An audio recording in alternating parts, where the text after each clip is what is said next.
Hey everybody, how's it going? Today, let's take a detailed look at probably one of the most unique and luxurious cars to come out of the early 1960s. An absolute work of art in automotive design featuring one of the most unique interiors I've ever seen out of a car coming out of that era. The 1963 Chrysler Imperial. And this is going to be a detailed, in-depth view of the Imperial.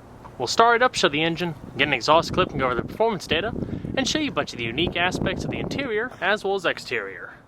Now, I'd like to give a big thanks and special shout out to Street Side Classic Cars, located in Charlotte, North Carolina, for allowing me to come out and film this very cool 1963 Chrysler Imperial. And so, without further ado, let's go ahead and start her up, let her run. It's an ivory white exterior featuring a full brown interior with a combination of cloth and vinyl.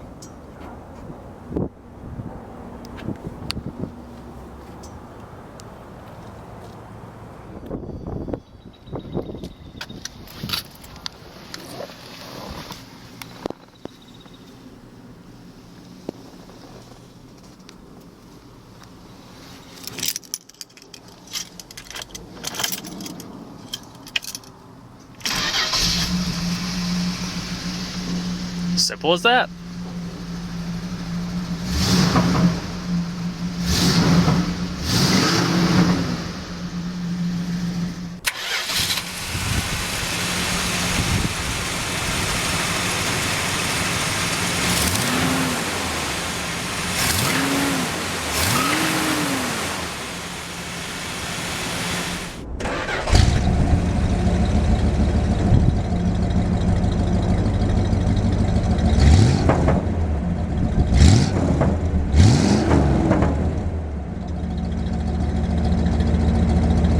During the early 60s, Cadillac and Chrysler were always looking to top each other as far as automotive style, luxury, and design. The 63 Imperial is one of those bold design cues that kind of blends hints from the 50s and through the 60s. It also looked like no other vehicle on the market, especially with its oval steering wheel. It did come standard with power steering as well as power brakes. It also featured amazing build quality, which we'll talk about that all in its appropriate part in the video. You'll also notice that there's no traditional column shifter or floor shifter. The transmission control is actually mounted to the left of the speedometer cluster in this unique oval pattern mimicking the right side. It's a modified version of Chrysler's Torque Flight 3-speed automatic with all of your push-button controls and low gear selection.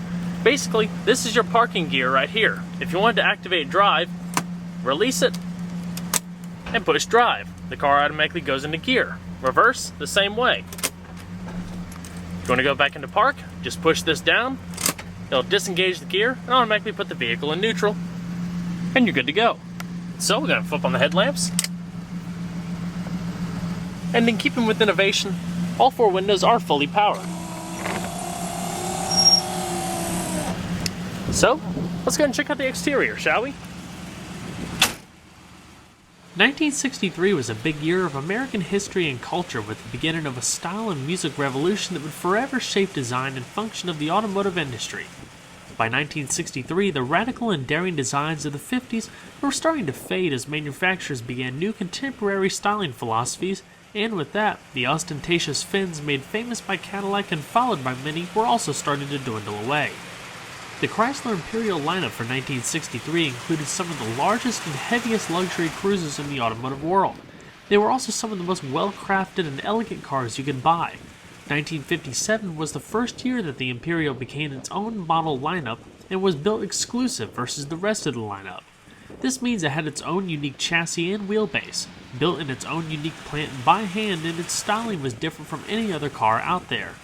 Interestingly enough though, while the Imperial came standard with a lot of optional accessories such as power brakes, steering, windows, etc., it all came at a price, with the base two-door hardtop costing just over $5,400 compared to a similarly equipped Cadillac Series 62 DeVille. The Imperial cost nearly $400 more, which made a big difference back then. The 413 cubic inch V8 in the Imperial, while not new for 1963, was still more powerful than Cadillac's new 390 cubic inch V8. Sales still suffered though, with production numbers significantly higher for the Cadillac. Overall, not much changed for the 1963 Imperials, only slight styling tweaks that would later be seen on the redesigned 1964 model. It was the last of the Imperials designed by automotive designer Virgil Exner and was the last to see his quote-unquote forward-look designs that included the unique standalone quad headlamps and recessed tail fins.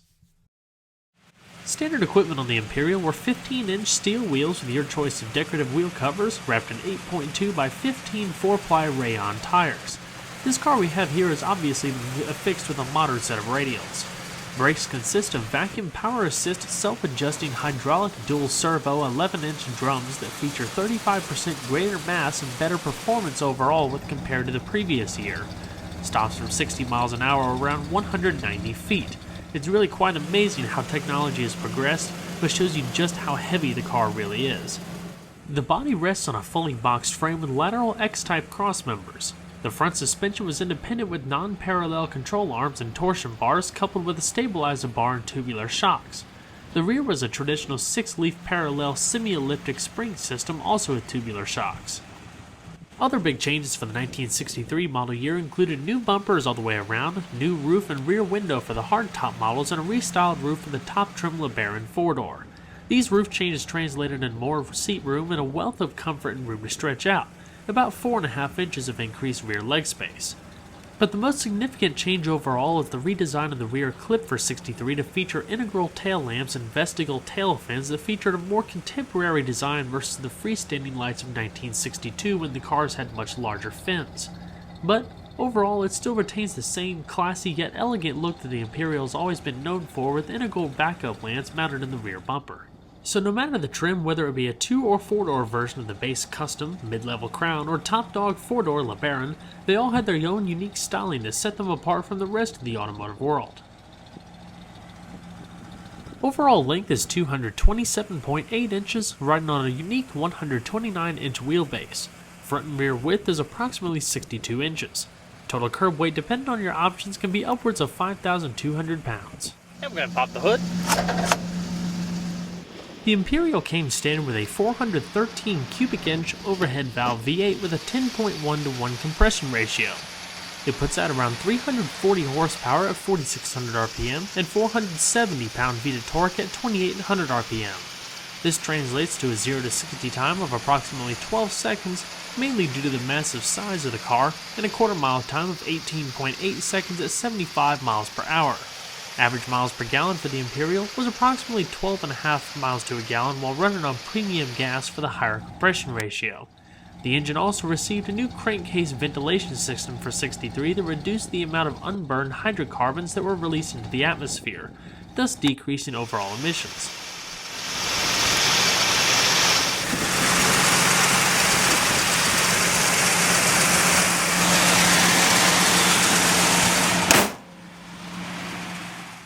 These cars featured some of the most outrageous and downright cool interior styling themes of their day. They came highly customizable with, I believe, over 20 different interior material themes from combinations of cloth, vinyl, and leather. There's also plenty of polished and brushed aluminum trim found throughout the doors, the dash, and even some of the upper trim levels you can get real wood trim. The glass was redesigned to help limit the rays that came in over the passengers and further enhanced its long-term comfort. Power accessories were a big thing.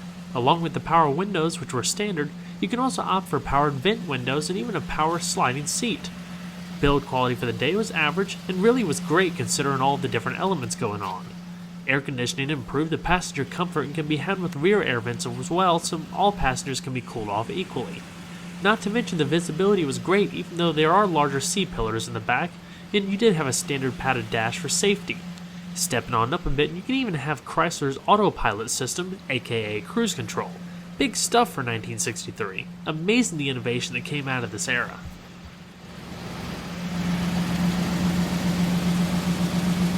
So let's go and see if she sounds.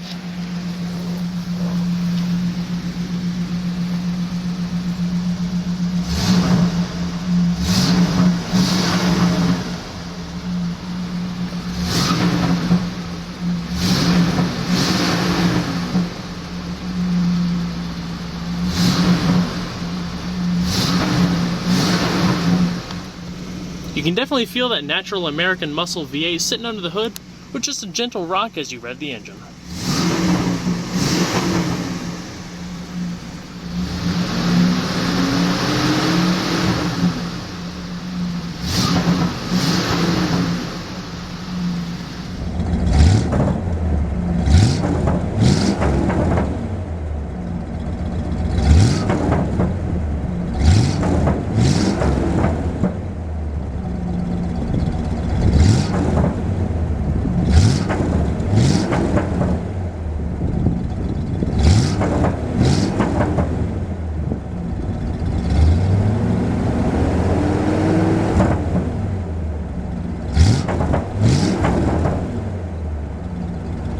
I'm going to shut her up.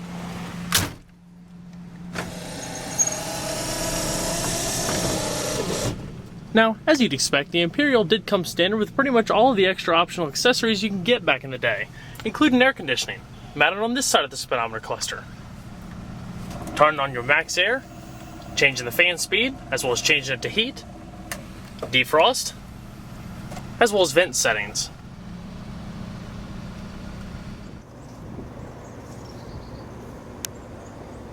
Also standard was an AM radio. Currently inoperable at the moment, but it's pretty simple. You have your power and volume, tune off to the right, all of your preset stations, and an integrated map light to illuminate the controls. There's a power antenna mounted on the hood over there that's controlled by this little toggle switch in the dash. Just twist it,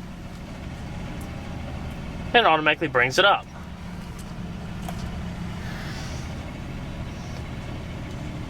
Also simple. Down below you have a chrome air return to bring in fresh air from the outside if you desire for the driver's side, activated by that pull switch.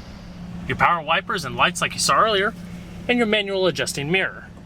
And a very traditional horizontal gauge cluster with your oil pressure, voltometer, temperature, and vehicle fuel. There's a little integrated analog clock right below. It's a beautifully curved dash, nicely blending into the doors. Polished brightwork coming around all of the frames, and right here turns on your interior illumination. Vinyl and cloth visors, as well as a manually dimming rear view mirror. Alrighty. Got shutter down. And we'll check out the back seat. To get into the back, just grab the chrome pull handle and flip forward. It flips up and away to allow for easier entry and exit for the rear passengers.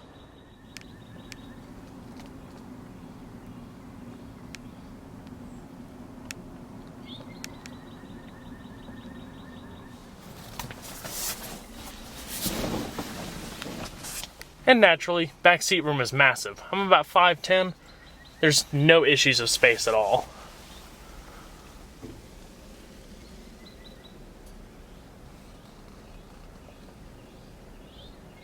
All the polished brightwork coming into the rear deck. Integrated armrest. And your power window switches and ashtrays in the back, with lighters for each passenger.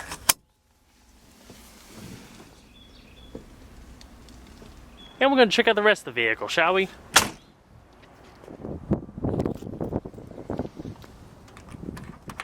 As you'd expect, trunk space is absolutely cavernous. Had a standard trunk mat with cardboard lining up across the side and a spot for your spare tire. Overall, able to handle just about anything, especially for a long-term journey.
Glove box, also padded and velour lined.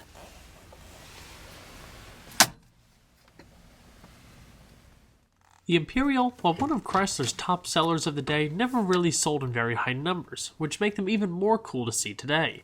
A very unique car that fully emphasizes over-engineering and daring designs, something of a bygone era.